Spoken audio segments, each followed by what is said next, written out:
Hi, how is everyone? Can you hear me? Welcome. Great to see everybody joining.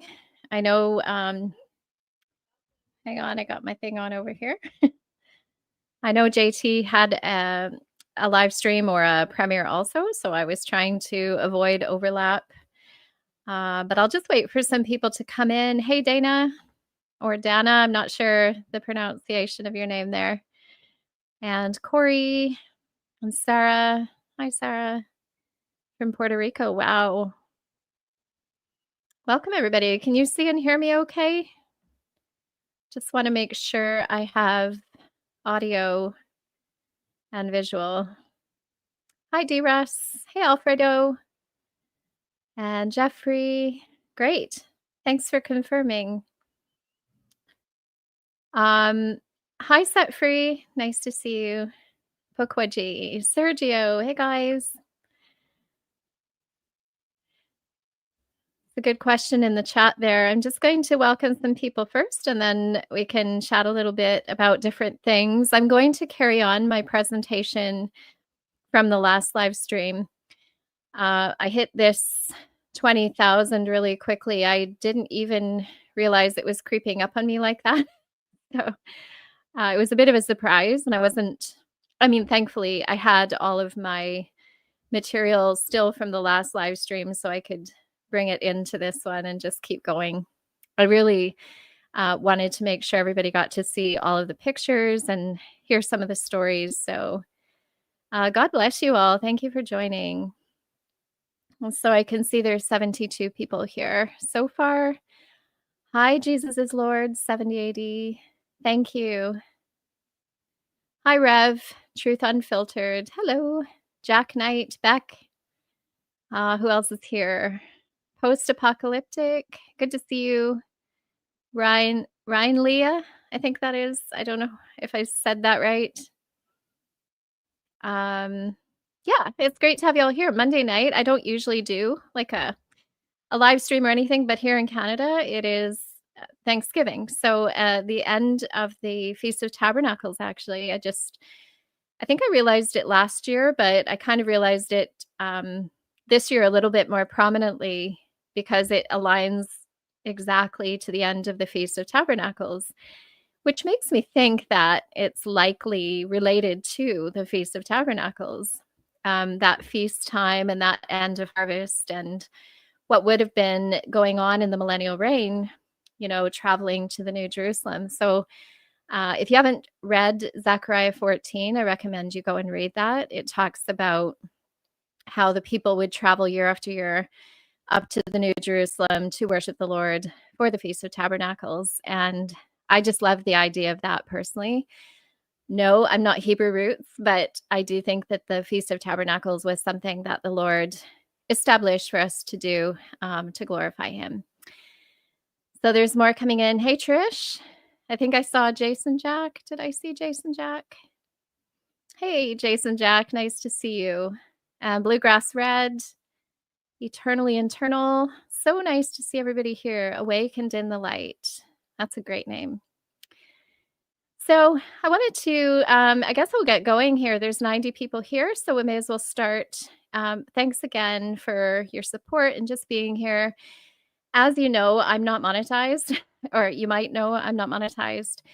I do this because it is a calling, and I do believe that the Lord has given me things to talk about, and he is bringing fruit from it. So I just thank him for all he's doing, and he is good. So I want to share with you all. Can everybody see the verses on the screen here? I just want to start off with some scripture. I think that's a good place to start. And then I'll go into photos and talking about things that I saw over in France with my husband, and just some of the findings and the thoughts that I've been thinking through on that journey as well. So, in context of the little season. And then at the end, I'm going to do a little bit of talking about Charlie Kirk as well, because I want to bring some information forward that I think is interesting. So I'm not usually into the conspiracies, but that one has got another angle on it that I don't think a lot of people are talking about. So stick around for that. Welcome to everybody joining. Thanks for being here. Yeah, 20,000. God is good. He, this is just, this is such a blessing to meet all of you. I recognize all of your names, and we have actually, I'll show the screen in a minute, but we do have a website for the North research group, and we have a brand new Facebook group. If you haven't seen that, it's called North Front Coalition. So go and check that out if you can. I do have some upcoming collaborations I just want to put on your radar. I'm going to be meeting with Nicolette from Biblically Based. I'll be posting dates as they come along. The Unraveling podcast, those ladies, again, I'm going to probably go on their channel, so you can see us over there. I will be meeting with Damon from A Seat for Jesus, another channel who's had a few others from this community on his channel to talk about Little Seasons, so that's exciting. And I'm going to be also meeting with Archaics on November 1st. So that's kind of a good roundup of people. But I'm also going to be basically releasing another video. I've been working really hard to start off my new series. So yeah, being away for a few months, it kind of slows you down a little bit because your momentum gets impacted. But I really appreciate all the people I've been talking to, Ricardo, Jason, Jack, Topher recently. And then I will also be speaking with Jana from The Puzzle Picture. So I'm looking forward to that. Okay, so I will just read through a couple of verses here, and then we can go and start looking at a few things. So I wanted to share with you, I just want to give a shout out to Donica'a Tibbetts. She has a YouTube channel as well. I'll link it in my description. And she recently did a great Bible study on the kingdom of God. And I just really appreciate the depth and the cross-referencing and the kind of the really contextual study that she did. And one of the things that jumped out to me was that I believe that we live in the latter rain. She touched on this a little bit as well. So the Bible talks about an early and a latter rain. And I think that does actually refer to two harvests, so the two resurrections, which is quite exciting because I think if you go and watch her video, you'll see how she really explains it and cross-references to the rest of Scripture. So I want to just read Isaiah 2:22 2 verse 2. For in the last days, the mountain of the Lord shall be glorious, and the house of God shall be on the top of the mountains, and it shall be exalted above the hills, and all nations shall come to it. And I felt that was really relevant for the end of the Feast of Tabernacles. I think it's really appropriate and belongs there. And as I become more aware of this, I think it's just something that's on my heart to actually start practicing all of this a little bit more. Our family have come away from the worldly holidays, the secular holidays, so we don't engage in really any of that anymore. But we want, I think it's just important to start recognizing these, not the Hebrew roots type feasts, but just everything from Jesus onward. So Pentecost, the resurrection, and the Feast of Tabernacles. So one of the other verses here, 2:23, Joel 2:23. Rejoice then and be glad, ye children of Zion, in the Lord your God, for he has given you food fully, and he will rain on you the early and the latter rain as before. So just back to that latter rain reference. And then Zechariah 10:1 says, ask ye of the Lord rain in season, the early and the latter. The Lord has given bright signs and will give them abundant rain to everyone, grass in the field. And I just, I really encourage just going through and reading that. And then just another, chapter here is John 21. I won't read the whole thing, but I just want to talk a little bit about abundance and God's multiplying of blessings. And I think when we trust the Lord, he will multiply our blessings. And this story is about Peter and John, who were casting their nets over, all night long. They didn't catch anything. And then it was only when Jesus came along and told them to cast it onto the other side, and they obediently did it, he filled their boats abundantly. And that's kind of how I feel with my channel and lots of other aspects of my life too. And maybe you can relate because I believe that when we honor the Lord and we just obey him and have trust in him, he will bring multiplied results and fruit into our lives. So I want to encourage you that is something that's demonstrated in Scripture. So that screen, I'm going to swap screens now. How's everybody doing in the chat? I see 125 people. That's great. Yeah, Donica's posts are really good lately. So I definitely encourage you to check those out.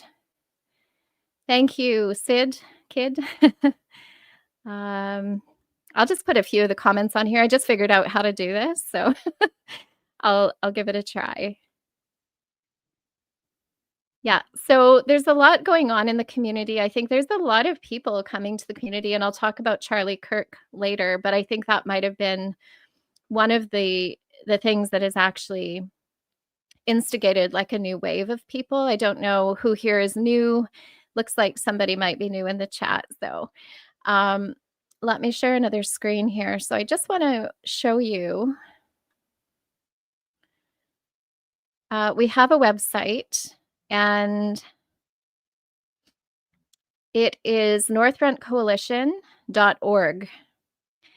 And from there, you'll see that there are menus that you can browse at the top. We haven't officially launched it because we are still working on getting it, the foundation of the organization, but you can certainly reach out to us. We have a lovely team of volunteers who are responding to email contact forms. There is a donation option there. I don't, just do whatever the Lord leads you to. Some people have asked us if they can donate, so the option is there. Obviously, the intention, you can read the about us and all of the the text just to learn a little bit more. We want to start funding projects, research projects. And as I mentioned before, we have a new Facebook group as well called North Front Coalition. So go ahead and check that out. Please answer all of the questions. We are looking for a yes on all of the questions and obviously agree to the rules. We won't admit anybody who hasn't, agreed to the rules, obviously, but we won't really admit anybody who hasn't agreed to the questions as well, because as you'll see on the website, we do have a statement of faith, and we want to make sure that we're aligning with that as we go forward. So thank you very much for your interest in that. So I want to, let me see, I should probably hide whatever's showing on the screen there. Give me 1 second. How do I do that now? Okay, it's gone. Oh no, it's still there. How do I'm not sure how to remove that one. Hang on 1 second. I'm just going to make sure. I haven't left a comment on there. If anyone knows, let me know how to remove that from the screen. Hide current comment. Okay, there we go. Right. Okay.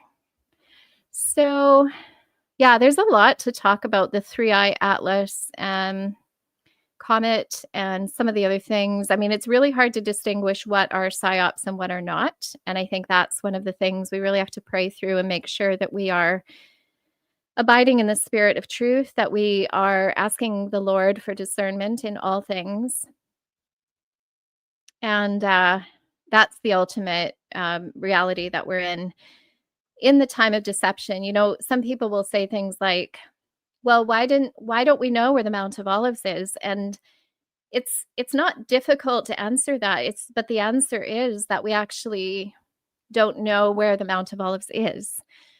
And therefore, if they've hidden the land, which I believe they have, then obviously we're not going to be able to point to it. And that's the whole point of deception. That is the whole point. It's like saying there is space, infinite vacuum of space that we're just like flying through intensely fast. It would be silly to think that we can just point to things. We have to really dig, and we have to pray, and we have to ask the Lord to reveal these things to us.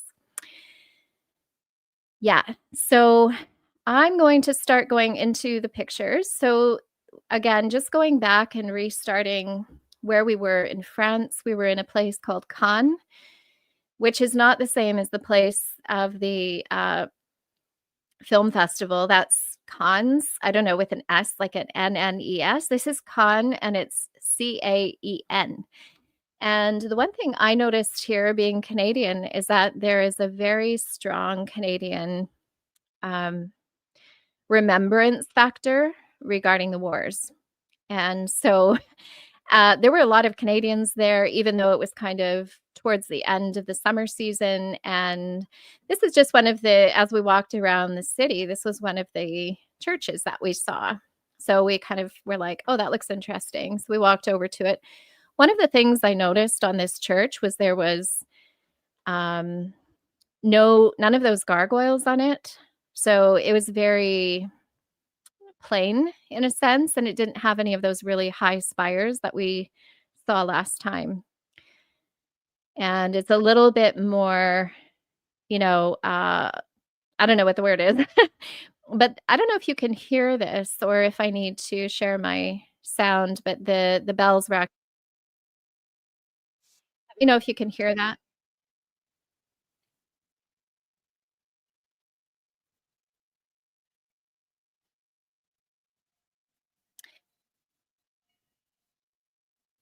Yeah, there's links in the description of the video for the Facebook group and the website. Yeah, so you can check there.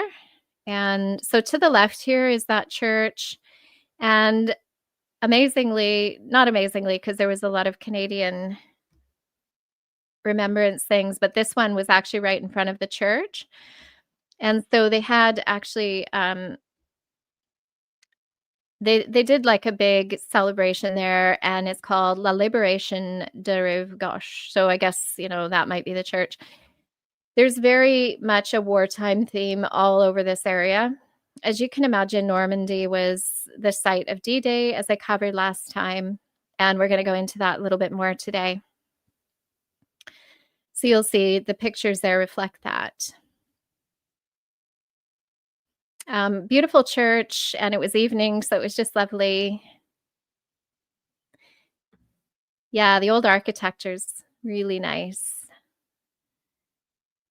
And everything was really, really clean. I liked that. And a lot of people were asking when we got back, because there's a lot on social media that kind of exaggerates the political, social situations. We didn't see anything, and this is quite a big city. Like, it's not small, and we didn't see any conflicts. We didn't see any social strife or anything like that. So people were asking that when we got back, but there was really nothing to talk about. This was the other side of the street, just facing the church, and it's just a fake, like a facade here. It's not a real door or anything, but Cave de la Libération. So everything in France is about liberty.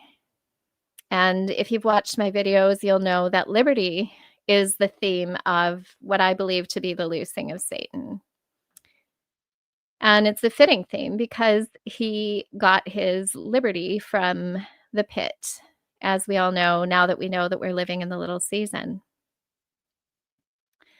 And that's just some of so 1944, June 1944 is when D-Day took place. So now I'm moving here to Juno Beach, which is the main area where the Canadians came onto Normandy Beach. Yeah, freedom to sin, that's right. That's what the liberty to the little season actually means. And it's clear once you see it, you kind of just can't not see it anymore. But you'll see here that you've got all of the allies, the flags of the allies there. So the Americans, the Australians, the British, the Canadians, the French, all represented overlooking this beach. Now, this is kind of the area here. So you'll see along this promenade area, they kind of mark out the entire where all the sites are. And it's really interesting, but it's kind of turned into a tourist attraction. Um, I don't know if I like that. I don't think I do because many, many people died, in this place. And I have a lot of feelings. It was totally empty. I can't remember. I think it was right at the beginning of September that we were there. So, like in the first few days of September. Yeah, and I'm sure in the summer months it's probably more busy, but it was very, very like eerie in a way and like a beautiful, beautiful place, but very eerie. And I took a moment to pray and just get on my knees with the Lord. And I took this picture as a reminder because the people that lost their lives on this beach had no idea, I don't think, what was actually going on. Hi, Bill. A lot of us have family, grandparents, great grandparents that died in these conflicts. And I think they were mostly just Christian young men who were going to be leading the next generation of Christians and raising their families and teaching Christian principles. But what they got was they got recruited into this war. And my view is that the war was a complete setup. It was manufactured to an extent to really get the consent of the people, Hey, Mad Pax. Hi, Bill. Good to see you here. Yeah, so the feeling of being there and actually realizing that there was a time where this whole beach was just strewn with the bodies of young Christian men was really upsetting to me, and including some of my family as well. And just going back to the area at the boardwalk, I just had a long prayer with the Lord and just remembered, I think what really stood out to me as I've been doing these studies is that Jesus is the Prince of Peace. And when he brought his kingdom, he brought peace for 1,000 years. He enforced peace. There was no war. They beat their swords into plowshares, pruning hooks, right? And to understand that this kind of season is really exemplified by war, by young men killing each other and women, and having all of society just kind of start backing these war efforts and building this infrastructure of murder, mass murder, in my view. And again, this is nothing to disparage the people that died. We obviously want to remember their lives, but it was, it's really sobering to be there.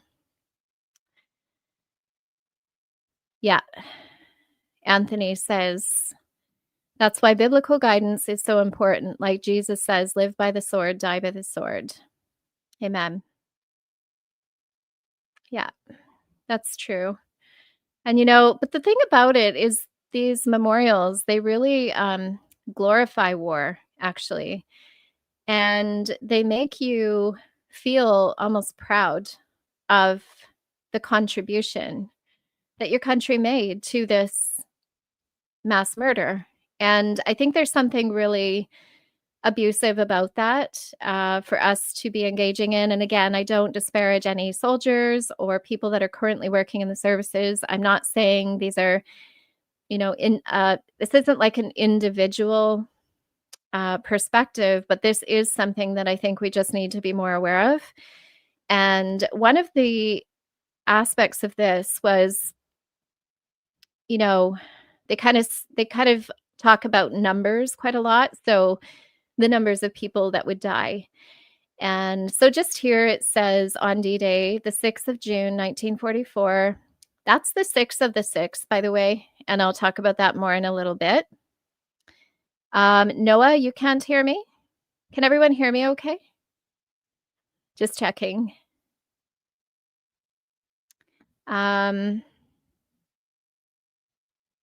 Yeah, I agree, Alfredo. So to all that was in service being misled, I was misled and I'm a veteran. So yeah, again, I think it is very much, between a person and the Lord. And, we know people that are in the services. So we're not judging the person. But okay, great. Thank you, Eric, for letting me know, Bora.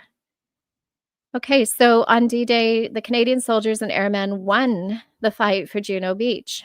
Their victory and sacrifice helped secure the Allied bridgehead in Normandy and ultimately led to the liberation of northwestern Europe. And so when you put this in kind of an inverted perspective of getting Christians to consent to this kind of activity, it just makes me wonder if us being the church, our consent is almost required for the enemy to continue doing the things as long as they can deceive, like with Adam and Eve. Oh, I just realized someone left their glasses there. I didn't see that when I was there.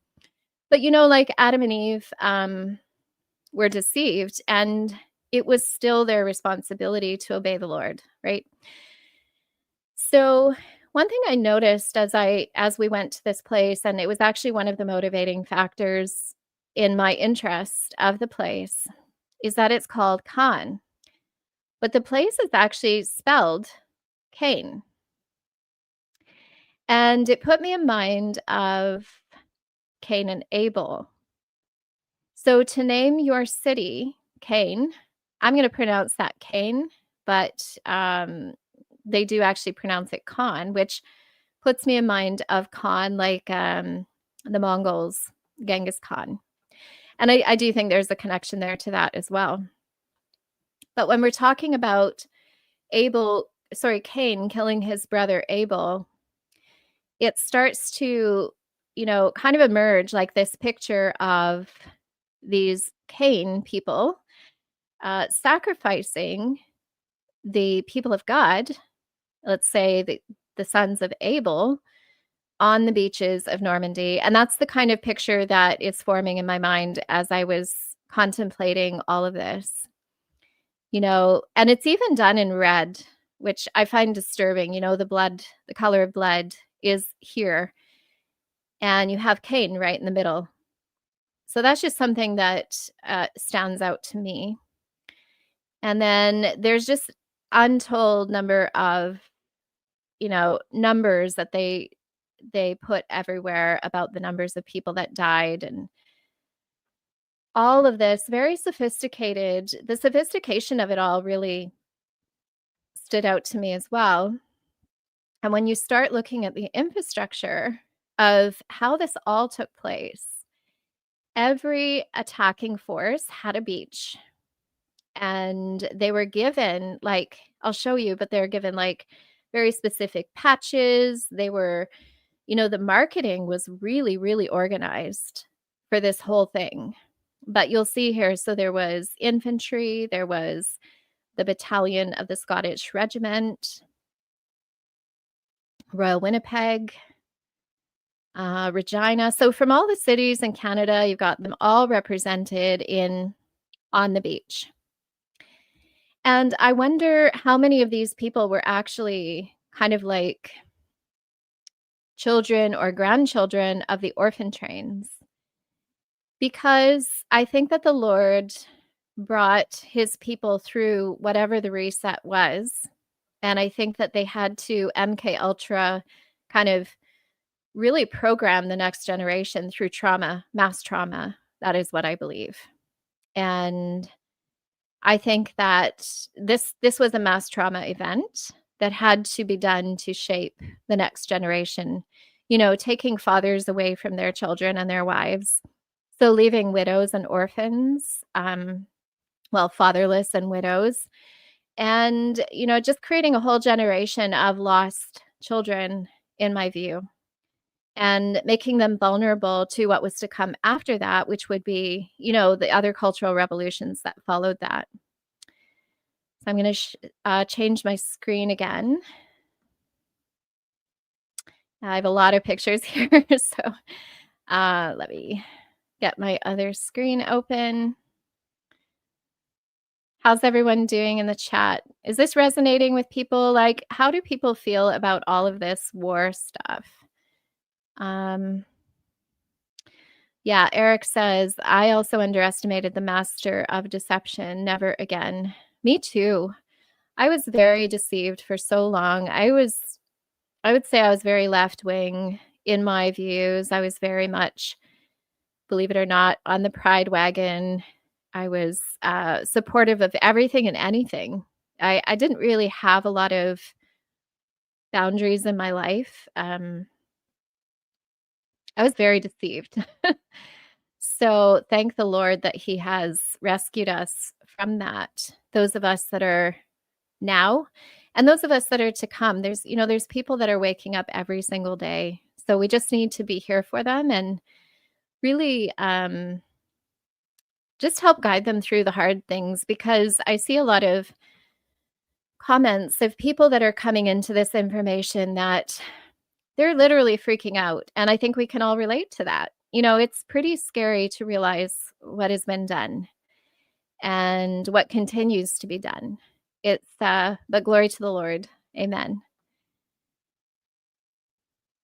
So I'm just going to go through some comments here and I'll see what I can find. So yeah, hey Coriander, I like your name. Yeah, it does hit, doesn't it? When you start to realize that there's a lot of deception. Yeah, it's sad how deceived we once were and still are. There's so much we're still deceived about. Yeah. There's a lot going on that we're not even catching, because we're just kind of focusing on the big things at the moment, I think, for me at least. It's just kind of like still feels really high level. But yeah, so one of the things that I noticed as we were going around the beaches, and I'll show you some of the bunker as well, was that all of this had to be built, right? So all of these I'm not technical with this stuff, but all of these, cement structures that they have along the beach had to be constructed. They didn't just pop up overnight. All of those tanks and all of those machines that they use to kill people were not just built overnight. They were built as a planned and coordinated event. And this is, I think, from the Queen as a remembrance of the people that died. So they always, make this into a very emotional and nostalgic kind of thing, where you feel like you're drawn to honor people and you don't want to say anything that isn't, in support of these people, because as we know, they were lambs to the slaughter. They were just in the firing line, literally. And, they were jumping off boats on order. There was like young men, like teenagers, just running in thinking they were going to be a hero. And they were just, sawn down basically. So, you can see here that this is the 5th Hackney Battalion. A lot of these memorials are just kind of all over the place. And we will remember in Peace Paratus. And a lot of like really thought-provoking, write-ups here. This one says, stand for a moment and imagine what it must have been like when 800 men of the Queen's Own Rifles of Canada stormed ashore at this very spot on the 6th of the 6th. And they were the lead wave of the dramatic D-Day assault. And they give all the maps. See, this here, so this is just an example of some of the infrastructure that still is there, but back in the time, I mean, these are built, like, these are not just, holes in the ground that they had to dig in. These were constructed. So imagine giving the enemy that much time to prepare, to actually, get all their guns ready and all of their positions, you know. Um, I'm not saying I know a lot about war, but they certainly were very prepared. And so this is a Canadian memorial to the Inuit that were there. And yeah, so there's just a lot. I'm just gonna go through. This was the old train station, and now it's a gift shop, I think. So a lot of beautiful old memorials. This is what it looked like back then. And it really is interesting to go. I mean, we were just very blessed to be able to go. I never thought I would get here. Um, but, the Lord made it possible. So thankful for that.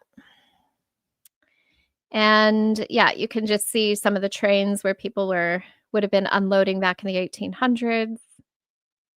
And just a few more nostalgic things.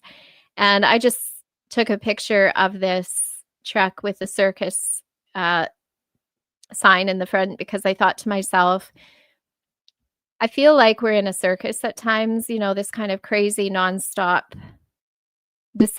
world of deception that we live in. It's like we're surrounded by clowns constantly. And, as regular people, we're just trying to live our lives. And yet here we are, we're trying to avoid all of these, constant deceptions and attacks on our existence. And when you live your life and you're trying to treat people well and you're trying to remain safe and all of these kinds of things, it's just just like the enemy to lure you into things that are completely not right, not for you, you know. Um, but the other thing I noticed was right near the beach, this tree. And if you remember, I don't think I've talked about it too much, but the Liberty Tree from the Liberty movements is very key to all of this, especially in France. And the Liberty Tree here is kind of more of an artsy appearance. And I think that hill there is that occulting kind of traditional way that they used to put the Liberty Tree in the Revolution on a hill, and they would use that to um, for their various festivals and celebrations. And you can just see here they kind of explain what the Liberty Tree is about, and I just translated that with my phone. And it talks about the 70 leaves symbolize the 70 witnesses of this decisive moment of the Second World War who met around young people from Lower Normandy and 8 foreign countries involved in the war. And 3 trees of liberty thus bear witness to the transmission of the memory. And, we know that Thomas Jefferson was one of the big liberty movement leaders, and he said that the tree of liberty must be regularly watered with the blood of patriots. And I think that is exactly why they use this liberty tree motif all over the place, because they know what they're doing, right? They understand that this is a sacrifice to the gods of liberty, which would be, as someone mentioned here, Libertas, Columbia, Marianne. Yeah. Yeah. So all of the gods are the gods that were liberated, in my view, onto the scene at the end of the millennial reign. Whether that was just, the way that they portrayed them as being liberated, or whether there were actual entities that were released at that time, or just Satan himself. I'm not sure on that. But yeah, just like the Liberty Bell that's cracked, exactly. So they use these symbols to continually keep liberty alive in a way. And yeah, so oh, sorry. I shared the wrong one there. And is Liberty Columbia is Ishtar. Yeah. I think they're all kind of that Lilith, Ishtar, um, from the old, very old, like Old Testament times. I think they're the same entities, probably. So we went to this bunker, and it's just a reconstruction, really, but you could see some of the wartime remnants that were left over, like the boat that would have carried the soldiers across the English Channel. And everything, all the symbolism is very mythical. And anyone who's in kind of the services probably knows this already. But I think for lay people, this is quite important to recognize that the symbolism of war belongs to, the enemy, really, the spiritual enemy.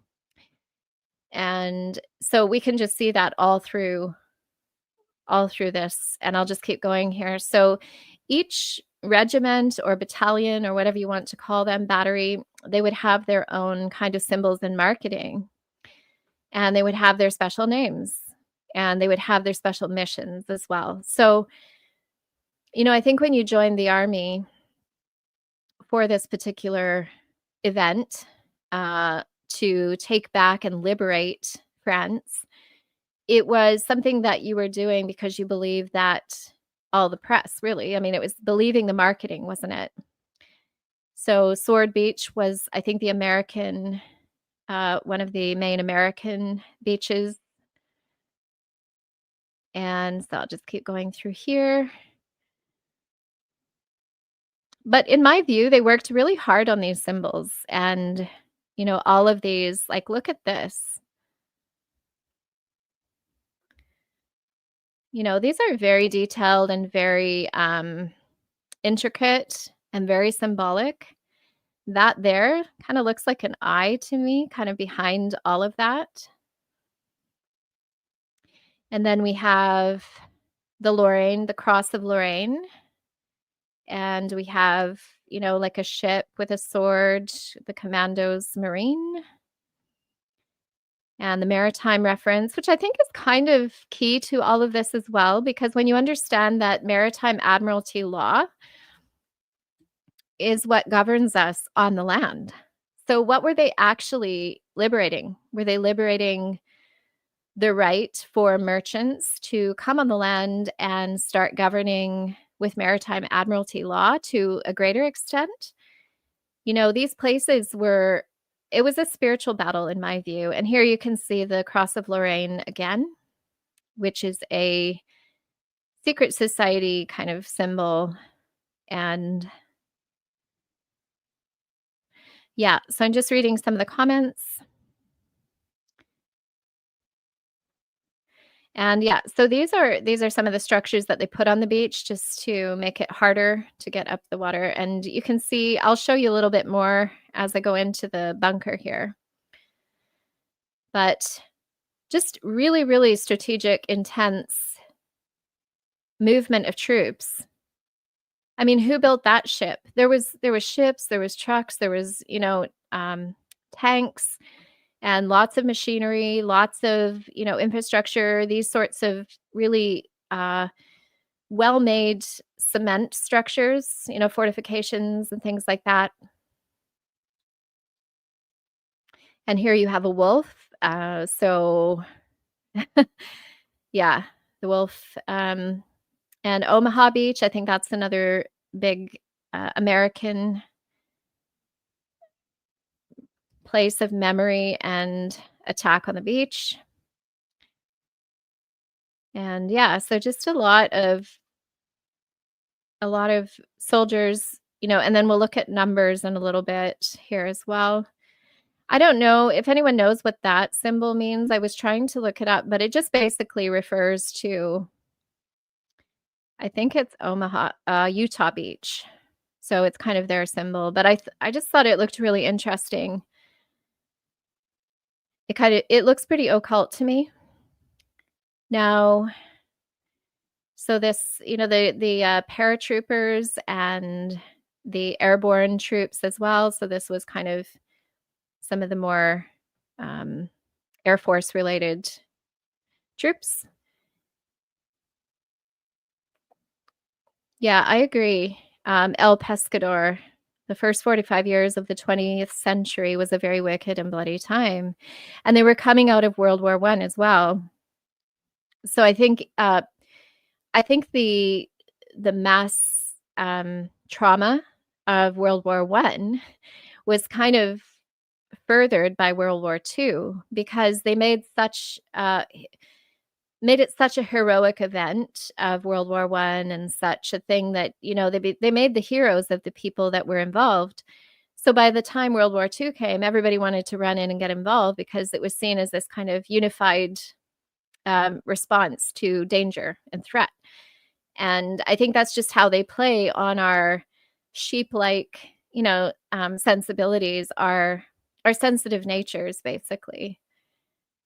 And yeah. So the poppy is a big one for Canadians. I'm not sure if that's an American thing as well.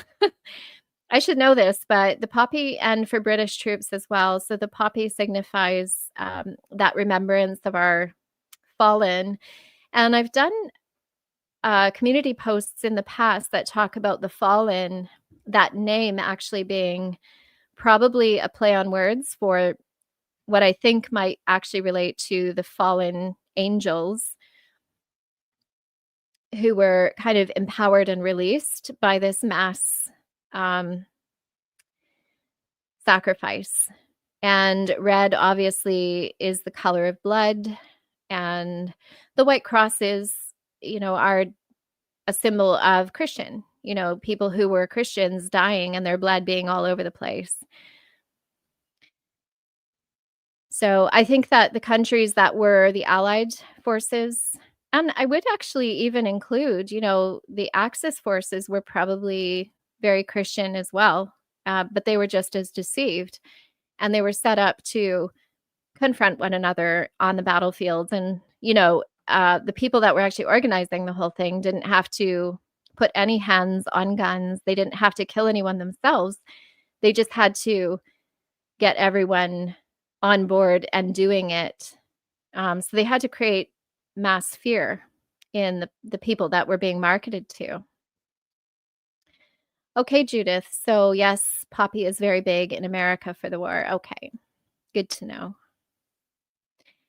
And Vaughn says, I think you hit it on the head with the libertines and the droits of admiralty lead back to the British Naval Admiralty during the French Revolution. Yeah, that sounds likely. I think there's something to do with them coming out of the water and being sacrificed in consent to the war, and sort of giving consent to the people who were funding the war, essentially, to move the dial in the direction that they needed it to be, legally, spiritually, right? That's how it seems to me anyway.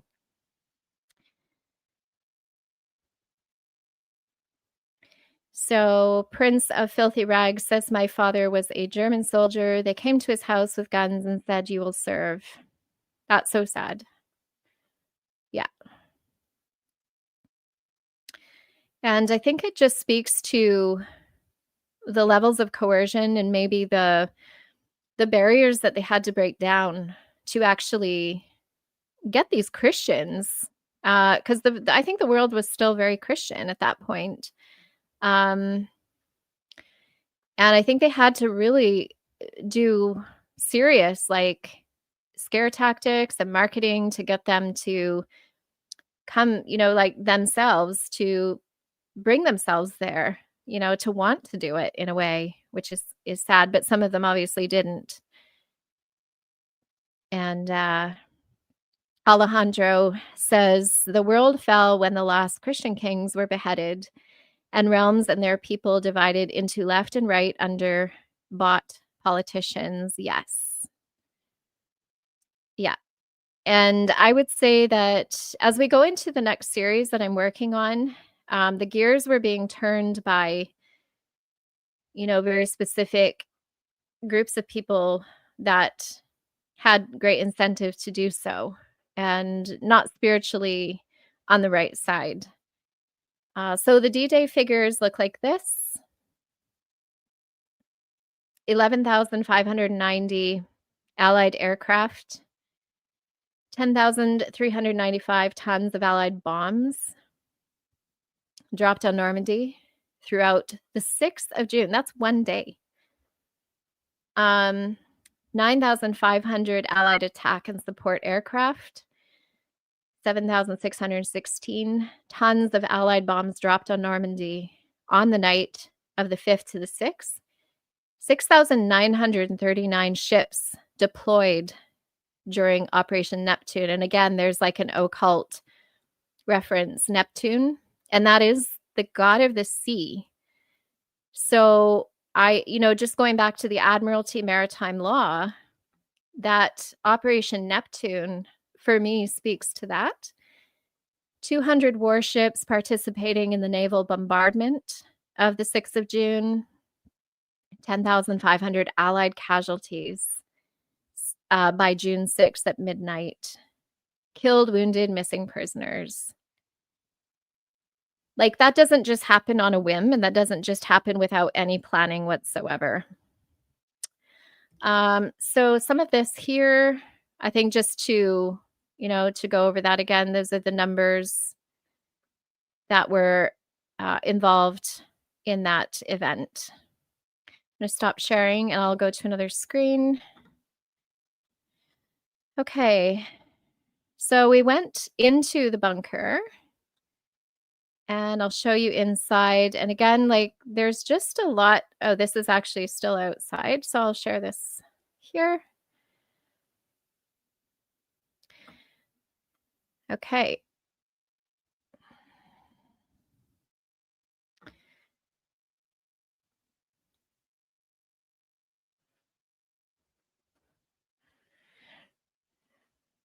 Okay, so I just want to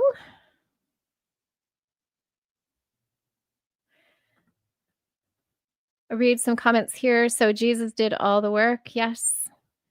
Babylon is different languages which are spoken in tongues. Interesting.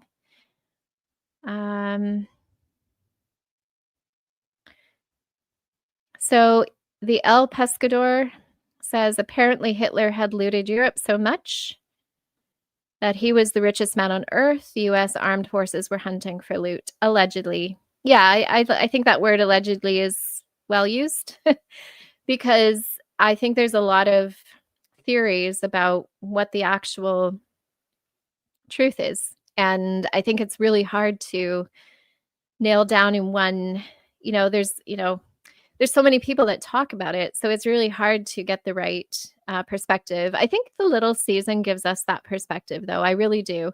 I think we have the right starting point and the right context. And that's why I think it makes the most sense to start from there. And obviously, when you understand what it is they've done and what they're doing, it helps to kind of understand what their moves would have been. And just here's some of the lay of the land around that area. So you can see Khan is there, or Kane, as I will be calling it on and off. And again, so some of the infrastructure you can see here, these cement structures were in place, and then those were like behind those iron structures on the beach. And the symbolism is really off the chart with these war strategy or marketing. I just call it marketing. I mean, they must have had a huge marketing department to get so many people on board, and the photograph really played a part in this to help market what they were doing and kind of feeding back in that propaganda, loop back to the families at home and to the newspapers and, the rest of it. And you have a seahorse symbol on there. Yeah, I agree. I think the the little season definitely connects all the dots. And Judith asked, was there something at Normandy that was being destroyed? Wondering if there was a reason besides tactics that location was chosen. I mean, I've kind of been going on the view that this was more spiritual. But there could be something there that was destroyed also. I think there was quite a lot of things destroyed, but there does seem to be, like, cathedrals and the churches seem to be quite intact. But I felt as I was there, and I feel now, that it was just more about that consent piece, and that all of the blood that was shed was like the Allied nations consenting by sacrificing their men to this cause, which, yeah, I think it was sold to them wrongly. But here we can see the rainbow with a sword, and that reminds me of the scriptures that talk about, the light at night and the sword, the flaming sword that would lead it's very biblical, that kind of biblical imagery. Um, so yeah, that's what that reminded me of. And, you can see that people really worship I would say they kind of idolize the war effort, and they idolize the people, and it brought through the patriotism, became a big part of that. Yes. Whoops. The chat's really moving fast, so I'm trying to catch the right comments here. But yeah. So through patriotism like it is now, exactly. And, I mean, it is true that when you feel like your safety and your way of life are under threat, and you don't know any better because you're not in the rooms where they're making decisions, it's something that you kind of just innocently support because you don't really know any different. And I think that's why we have to be so much more informed. Yeah, someone said Operation Overlord. I know, that one to me just seems so obvious, like Operation Overlord. It's like you're bringing this god of war over you, over the efforts that you're making, over the blood that's being shed. It's a very ominous, name for the operation, in my view. And just the level of manufacturing that had to go into all of the machinery. I mean, we saw the numbers earlier, how many, ships and airplanes, bombers, and, the number of bombs themselves that were dropped, and soldiers.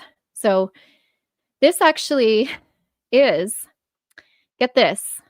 So the address of this place is number 6, and the date is the 6th of the 6th.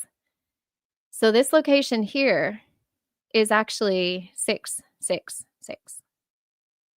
So it's number 6, and it represents the 6th of June. I don't think I can say that any clearer, but I think that is one of the hallmarks of how we can know what this actually represents, and it is not godly, in my view. So a lot of the marketing inside, so you can buy memorabilia, this is like a license plate, I think. You could hang it on your wall. So D-Day, 6th of June, very much immortalizing. And then you have, the star, which typically represents military and all of that kind of thing, but it's also a pentagram. And so the pentagram is on everything. And then you've got all the flags represented: America, Britain, France, and Canada. And it all is very wholesome, isn't it? You've got the father with the child, and, this evokes a lot of nostalgia, which is a feeling that is tapped into a lot when it comes to patriotism. So I think that's just something that we really um, have to be aware of as we think through these things and we pray through them. Yeah. So that's exactly right. Bring it back to Jesus. That's exactly what we need to do. They even sold war using provocative, imagery and backed up with the mythology, the occult symbols. The airborne division has a Pegasus and, a spear.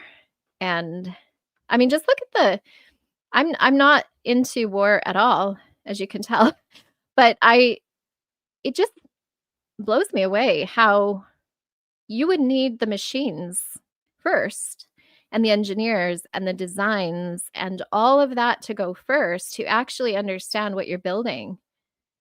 And then you're actually making, tens of thousands of these to kill people. You know, the scale of this really, really shocks me. And it's probably because I don't really study war as a practice. It's not really an interest of mine, but this was very, very eye-opening for me. And, teaching each other how to kill somebody, probably in a plane or something along those lines, and teaching them how to shoot each other and how to blow each other up. This became like immortalized in our understandings and in our memories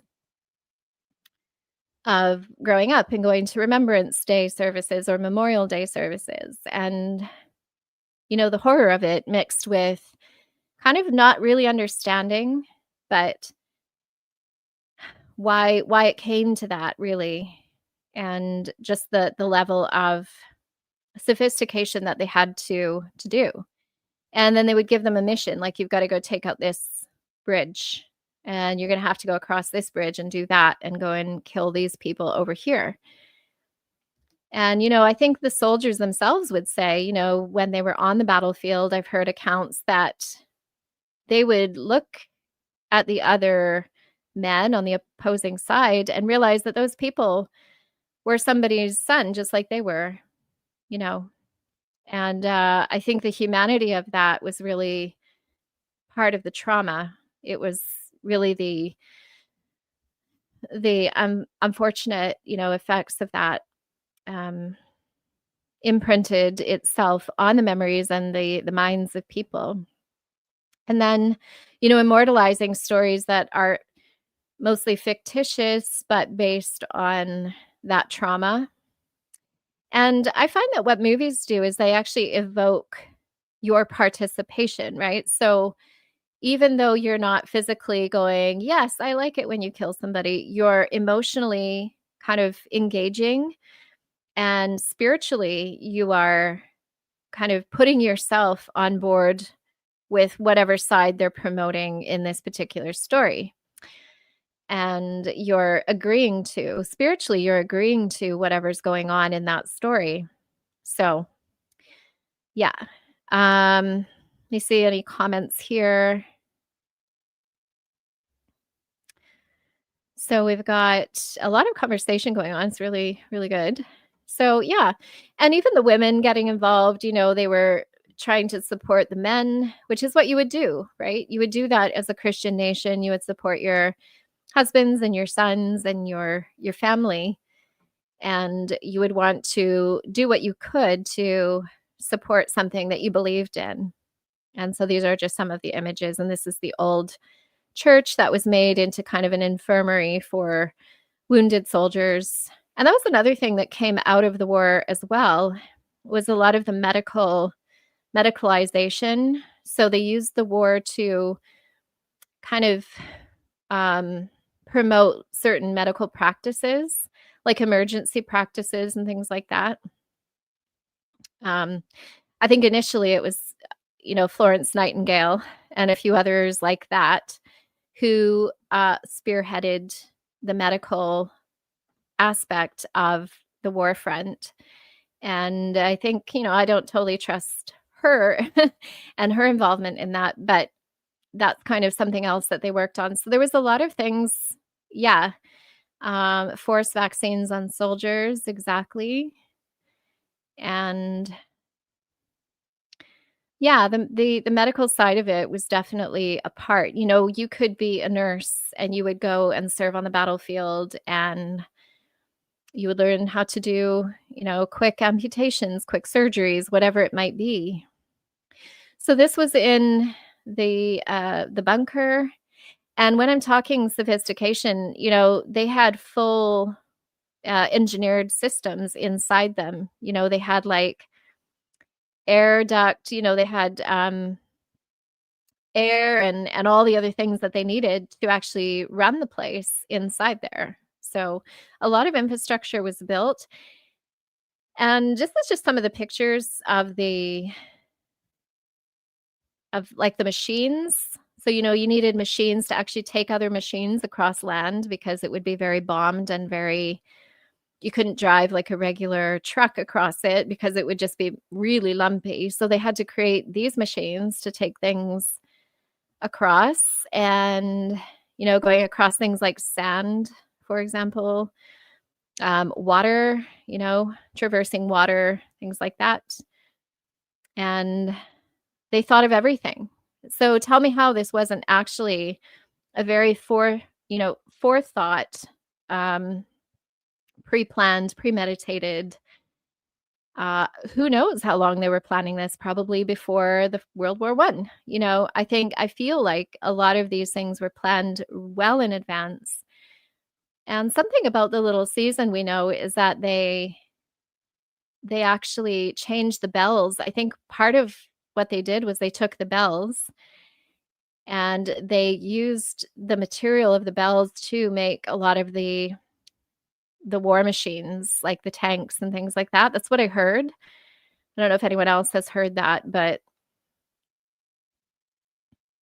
I think it does seem to be something that happened. Um,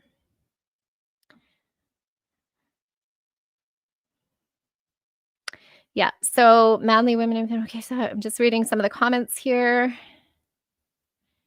and some of these pictures, it just shows but even, like, the structures that they built down there, and I got a picture of the electricity the electrical bolt, because I think that, is also a symbol of the prince of the power of the air, and the electricity that was, being used to power the world, and that kind of change of guard from the millennial reign. I think that's a signature of the enemy, of the enemy's hand in all of this. And here's just some, museum type things that yeah, I agree, Trex. The bells were healing devices, so they were destroying them, and they were using them for the opposite. So if they use those to actually create other, you know, machines that would kill people, it just tells you the level of inversion that they were working to, I think, in my view. And Rock East Shepherd says Red Cross, Red Shield, Rothschilds control Geneva from Geneva. Yeah, I agree.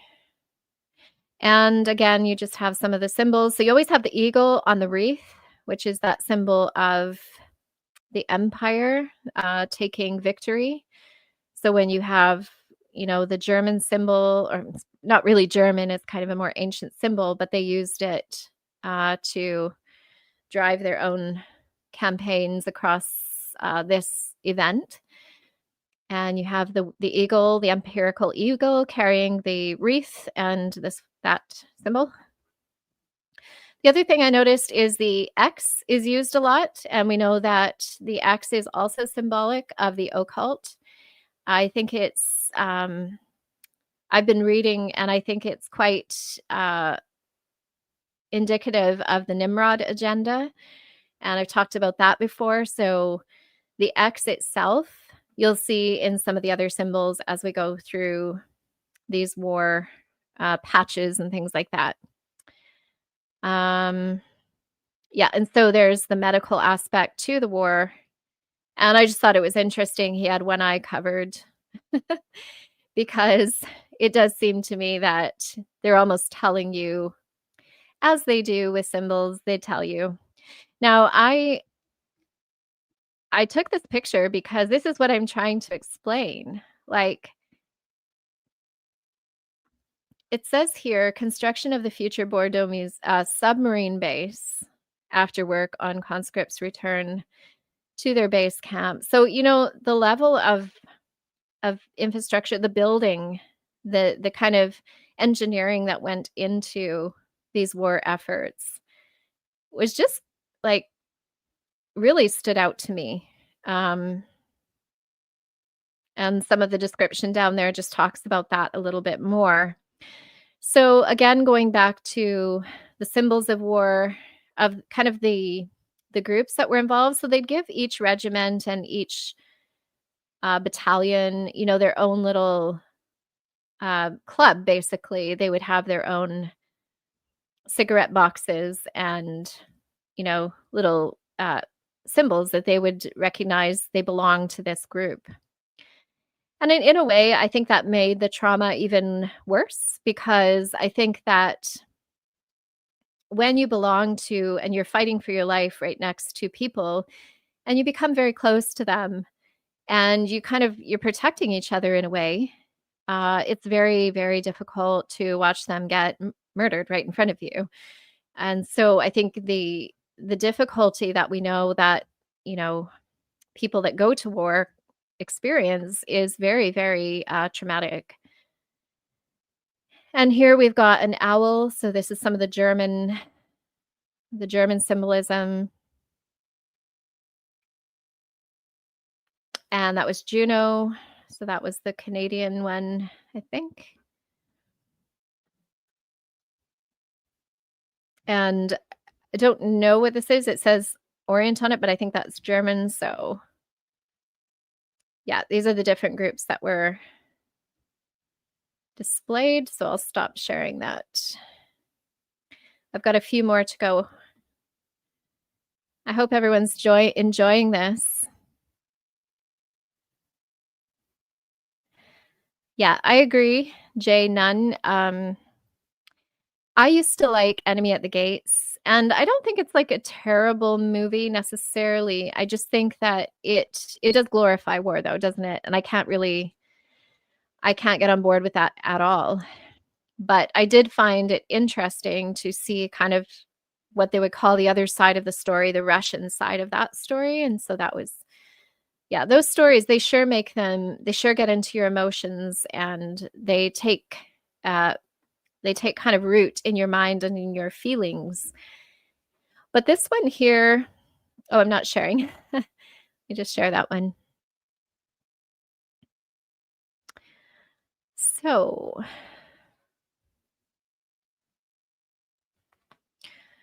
So this one here, again, this is you can just see like how big these structures were that they had built to accommodate the soldiers that were waiting for the attacking opposing armies. And these are just some of the setups that they had. And, for looking out of the bunkers, they would have special scopes that they would look through that they could kind of scan the beach. And I would say, and I think we'd all agree, that the people coming onto the beach were very much at a disadvantage. And we'll see more of that in a minute. But, the engineering sophistication here is just demonstrated. And not to mention all of the uniforms and the clothing, the boots. And I mean, the industry of war is just ridiculously big. And I'm just kind of demonstrating here all of the structures that were built as, this defensive front on the beach.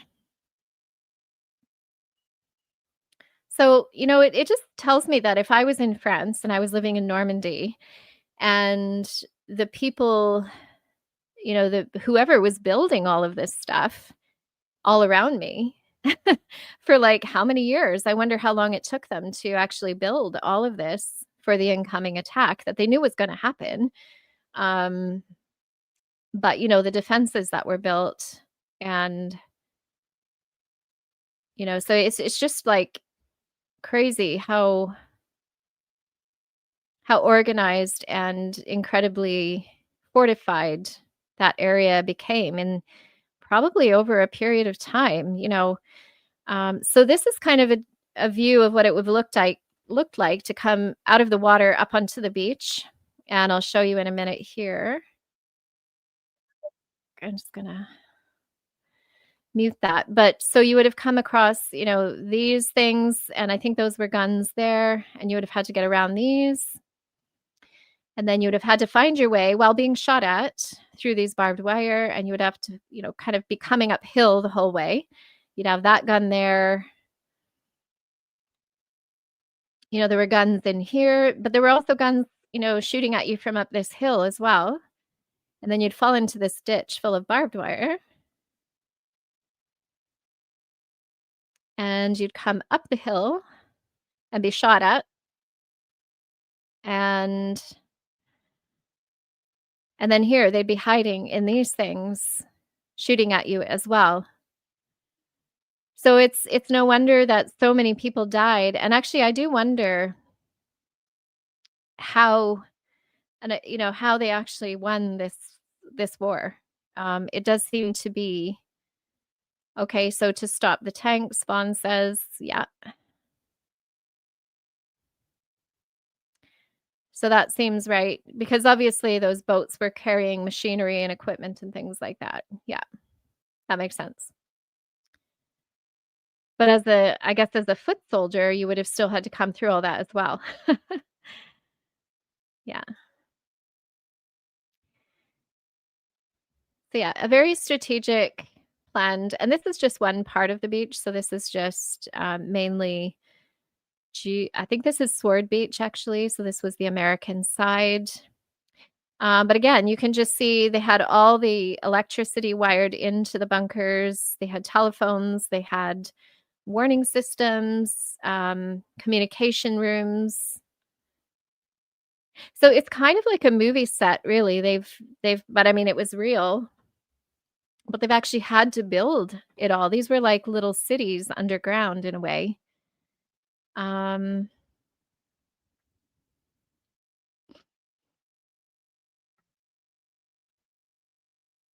and somebody's talking about the tanks. Yeah. So I'm going to share another screen and then I've got a few more pictures and then we'll move on to Charlie Kirk. So I want to talk about that a little bit. Okay. So I'm going to show some of the symbols that I saw throughout the place.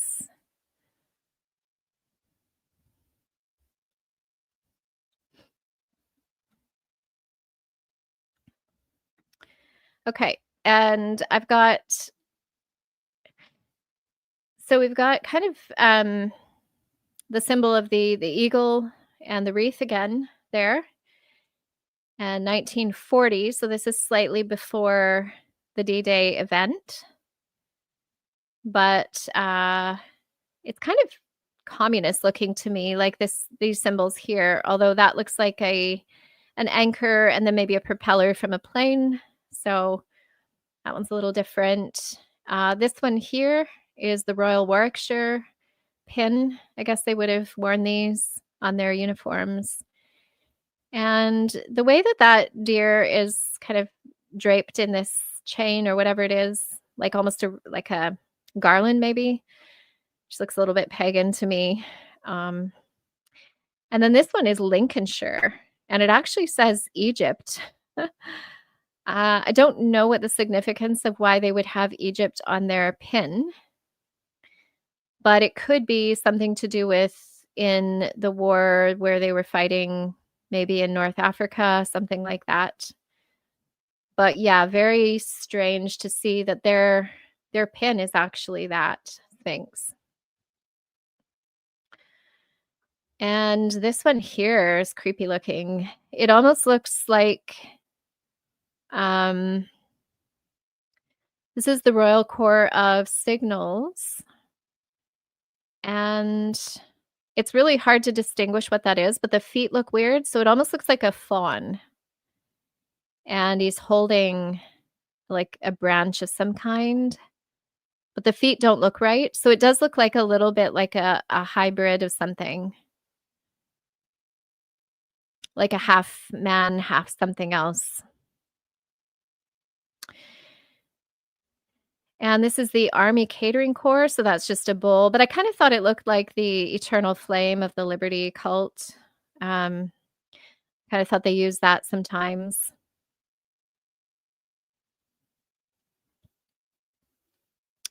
Yeah, Annie, I thought that that did look a bit Eastern, kind of Asian, that symbol. Hindu symbolism, yeah, Prince of Filthy Rags. Yeah.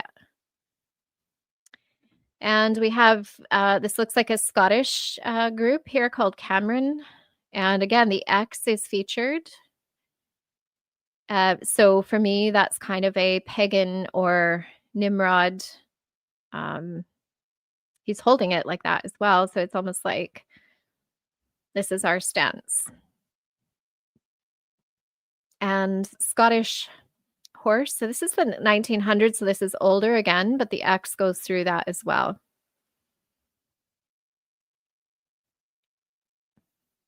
And then we have pentagram, we have a wreath, and then we have this horn, um, which I think, is in a lot of pagan, um, symbolism that I've seen. And here, just to note that this, the electrical, so this must be the electricians team that were involved in the engineering side of things. But yeah, just that bolt of lightning makes me think of the Prince of the Power of the Air. And then this one here, I think, is some kind of medic group. You can see by the snake.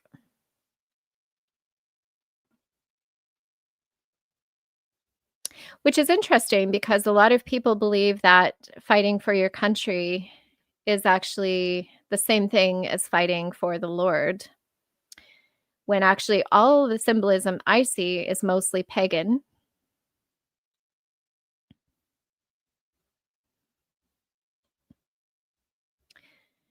Okay, so I'm just going to move to one more set of pictures. Actually, I think I'm done with the pictures now, so I will leave it there.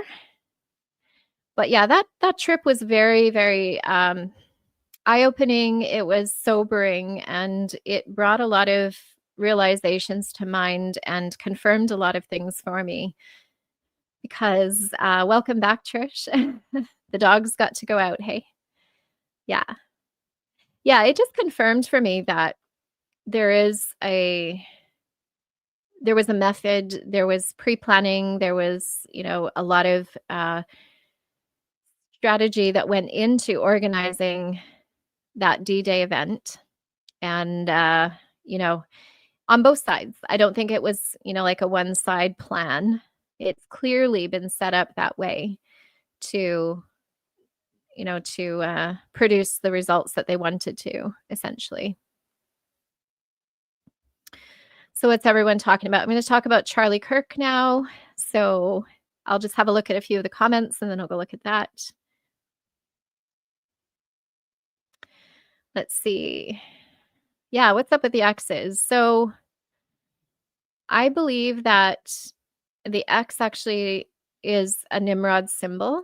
And some of the things I've talked about in my videos and that I've studied are the Nimrod agenda being what drives the secret societies essentially against the king.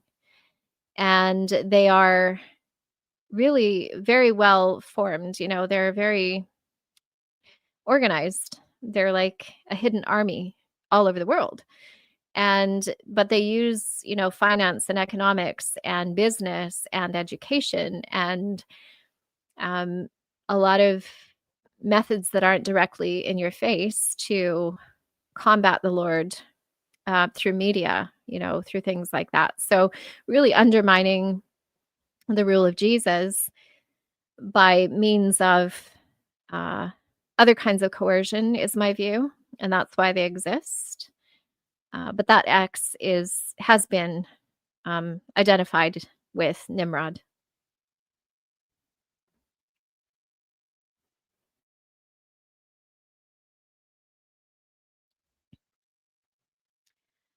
Okay, so Charlie Kirk, I don't actually have a view too much on. I don't want to talk too much about the ins and outs of the event that kind of took him out of the picture. And I'm kind of open to worst case scenarios or more conspiratorial scenarios. But the one thing I want to point out here is that Charlie Kirk was a symbol of what I would call the patriot movement. They really set him up, and what we know now is kind of like the modern patriot movement, the truthers, this kind of group that they're segmenting to control, because I think mostly the truthers and the patriots tend to be Christians. They believe in Jesus, right? And so I think that Charlie Kirk was definitely a gatekeeper in my view. And he being taken out of the picture was similar to what we've just seen. I think all of what they do is planned and organized. You have to be on camera, it has to be able to be shared. Like, he wasn't just taken out secretly in his house, it was done in front of cameras. And for me, that tells me that the event was intended to be viewed like virally, you know, and that's exactly why it happened that way, in my view. So Charlie Kirk became a movement, and then they actually started the sort of offshoot of that called the I Am Charlie. Well, this has actually been done before. So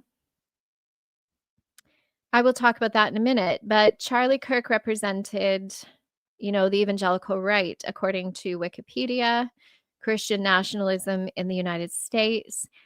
And a lot of what he was doing, um, in 2021, for example, Kirk told a congregation the Bible very, very clearly says to occupy until I come, a verse often cited by followers of the Seven Mountain Mandate.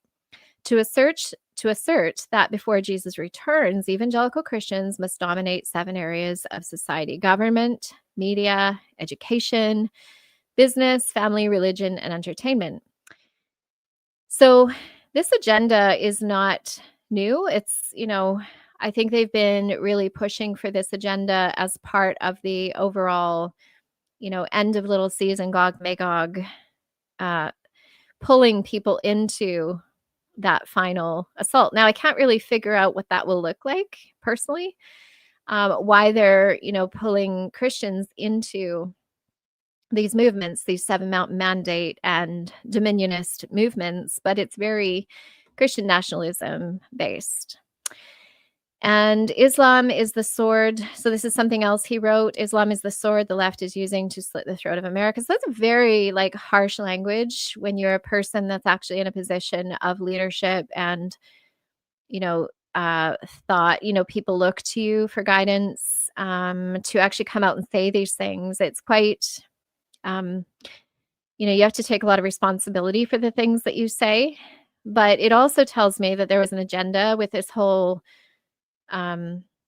with the narrative that he was talking about. So that for me also tells me that he was a gatekeeper. He was pushing a certain narrative, um, from the perspective of the right. He was leading people in the evangelical right towards certain beliefs about things.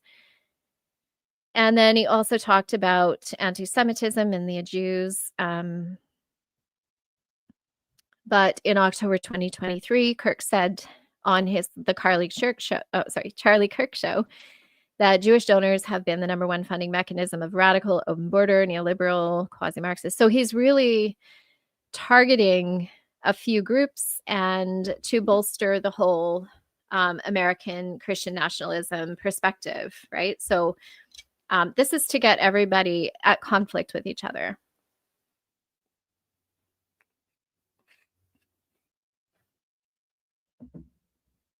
And so him actually being given a platform to speak these things made people feel like they had representation, made people feel like they were, emboldened to say things themselves. And this is where you get social fracturing, you get social aggression between these groups of people.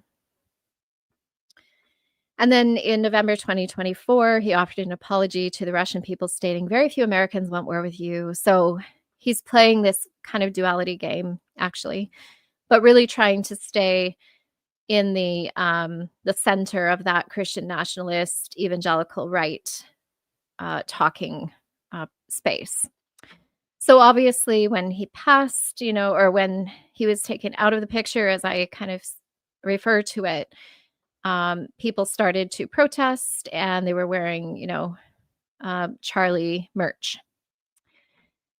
And then we have here, the left would be countering that, or, they started to have standoffs and all of this stuff. So Turning Point was a 501c4 organization, and very heavily funded, actually, and very politically motivated. So the finances of Turning Point receives funding from conservative and right-wing donors and foundations, including several Republican politicians.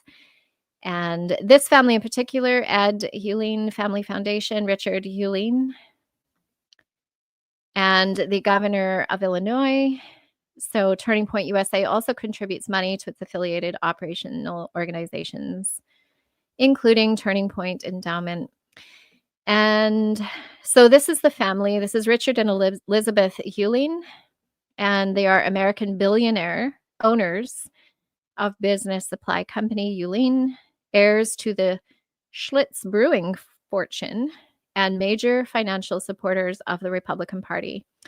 They are very big funders of the Republican agenda, so that nationalistic, right-wing, conservative space is actually being funded very, very heavily. And so the background to this family is that they came from a family that founded the shipping supply company and so on. So the company expanded rapidly and is now one of the largest U.S. privately held companies. Huge, right? So these people that are backing people like Charlie are extremely well off. They're doing this for reasons, and I just want to make that clear. But I also want to share with you one other aspect to the Charlie Kirk story. So I don't know if you remember if anyone here remembers, in 2015, there was an event in France called Charlie Hebdo, and which is a journalistic, basically it was a journalism office where they would produce things like cartoons for the newspapers and things like that. So they had like freelance artists that would work there.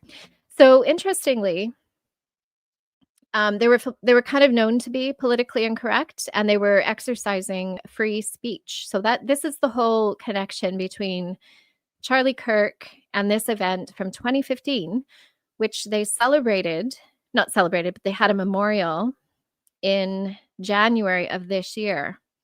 So the 10-year reunion of this, which is called in French, "I Am Charlie." It is the exact same slogan that has come out of the Charlie Kirk event. So I want to draw attention to that, because I think it's a very critical political and connected story. And so what happened was, back in 2015, in January, the website of Charlie Hebdo, which was the group, went offline shortly after the shooting, and there were 12 people killed, basically because somebody had been producing cartoons that were anti-Islamic, and so they had gone in apparently into this Charlie Hebdo office, and they had killed 12 people. And the hashtags that were going around after that on Twitter at the time were Je suis Charlie and I am Charlie. And I don't think that's a coincidence. I think being that this is a very connected, free speech, you have to get emotionally involved, you have to show up, you have to represent. They had people standing out in the streets, holding up their pens in the air to discuss to promote free speech, because it became all about free speech. And I do think that that is exactly why they are um, pushing these constantly, right? And Erica Kirk went to a Jesuit college. Interesting. I'm not surprised. I think that totally makes sense. And so this is I am Charlie, and this is kind of representation from all over the world. Huge mass gatherings when this happened all over the world. And yeah, I agree, Vaughn. They hope to fire up the Christians' revolution over and over, the same old script. Yeah, because if they can keep us fighting for our own freedom, our own liberty, which is antithetical to the theocracy, the rule and reign of Jesus Christ, and the submission that we should have to his rule over us, we continue to assert and practice that carnal liberty, don't we? Which is exactly what I think is that if they can continue to perpetuate that, then that is exactly what they want us to be participating in that. But now we're waking up, aren't we? And we're coming out of this kind of fog of not knowing that we were really living in rebellion against the Lord. And yeah, so all of these actually show just the extent of 2015, what was going on, and it does reminds me of what's going on right now with the I am Charlie. And as we know, I am is God's name. So when we start attributing that and giving it name to somebody else, or like the Invictus Games has the I am campaign, the marketing, and that's very much, a rebellious perspective, because you become your own God. So they're kind of making a god of Charlie, aren't they? That's what I'm seeing here. Yeah. I'm just looking at some comments here. And then they were using this kind of I am Orlando. And then they've got pride colors. I don't know if that's intentional. That might actually be related to the shooting in Orlando. And then I am Paris. And all of these, what I would call kind of blasphemy expressions being used to promote carnal liberty against the Lord, is what I see through this. It seems clear to me. And people actually signing this board in India. And you can see here even that coexist kind of, the different religions represented here in that Charlie name. And here you've got, liberty of the press. Because guess who uses the press to oppress us? It is the Jesuits. They control the press. And so by fighting for freedom of speech, freedom of the press, we get this, we're actually fighting against ourselves in a way, because we're not finding freedom through the rule and reign of Jesus. We're fighting for the freedom of people who want to speak against him. Really, that's kind of the way I see it. And I will be going into the Jesuit topic more in my next series, and I'm working on that. So ideally, I want to have something loaded this week. So just pray that gets done. It is a huge study. That's why I have to make a series of it, but I'll be going through like layer by layer and just talking through kind of understanding it in terms of the little season, understanding it. Who are the Jesuits and what is their purpose in the little season? What have they done? How can we know for sure that this is something that we need to be concerned about? But I have learned a lot. I would say I was surprised by some of the things I learned. And I would also say that geographically, according to the various series that I've done on the geography of the little season, the Jesuits fit straight into that. So it's, it's not something that I look for. It's not something that I try to like crowbar in. It is just something that emerges from the study because I'm willing to go wherever the Lord leads, but also wherever the information actually produces results. That's really the ultimate goal for me. Yeah, so I think that's really just kind of what I wanted to present tonight. And I just want to leave you with a scripture as well. So I will just open it here on my screen. And I think the Lord is really leading us all to continue studying this. I do want to encourage you to please go sign up on the website, go to the Facebook. We have people on hand to accept your submissions as long as you fill in the form, and just, we really will only accept people who say yes to the questions and to agree to the rules. So I'll share my screen just for the verses that I wanted to share. And let me see here. Okay. So this is 1 Peter 5:2 through 5:11.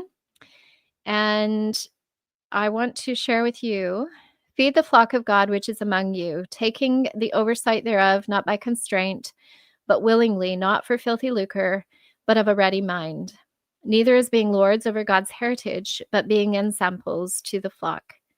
And when the chief shepherd shall appear, ye shall receive a crown of glory that fadeth not away.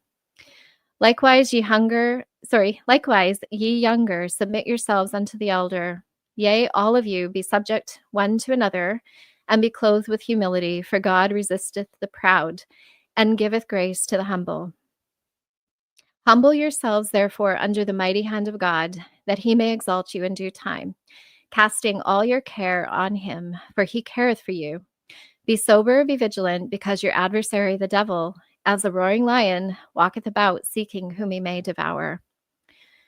Whom resist, steadfast in the faith, knowing that the same afflictions are accomplished in your brethren that are in the world.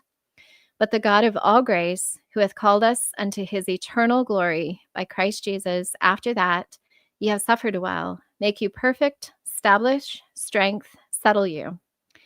To him be glory and dominion forever and ever. Amen.